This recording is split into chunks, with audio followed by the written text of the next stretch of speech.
Charging ram is the first of our 3 tackle techniques throughout the system. Again, the idea here is that the person is going to try and tackle, as they normally would, run at you and get their hands around your waist or whatever that may be. Charging ram presumes that you have enough time to essentially get offline and get clear of the tackle before it actually happens. We then have obviously progressions as time goes on, broken ram, and then intercepting the ram finally, where we're dealing with a much more direct and engaged tackle before that's at that point as well. So charging ram, funnily enough to some of my viewers out there, and I'm doubtlessly going to hear it, so I'm going to say it anyway, this is like a 5 sword step, funnily enough, or 5 daggers. Let's drop that in the swear jar at this point. But what we're going to do is, as the person is coming in on this direct line, we are going to drop offline. As we drop offline, our left hand is going to come down as a check or a potential cover on the outside of that person's left arm. So if the left arm is coming forward, it's potentially clearing this arm out.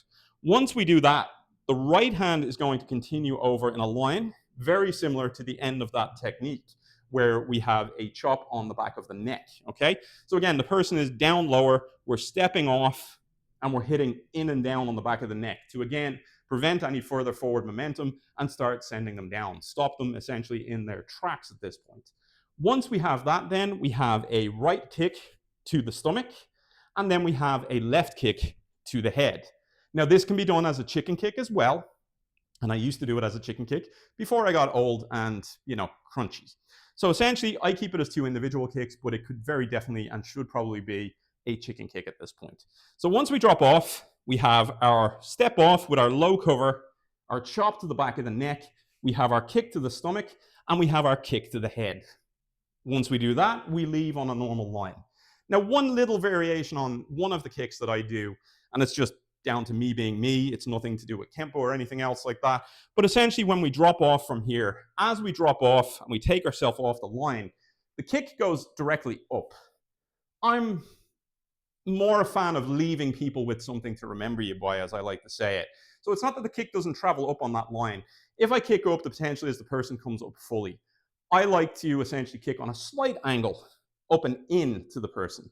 Doesn't change the technique in any way, shape, or form, but what I do find is hitting on that slight 45-degree angle into the person, as opposed to coming up and potentially getting off of it, they are now getting stuck on it.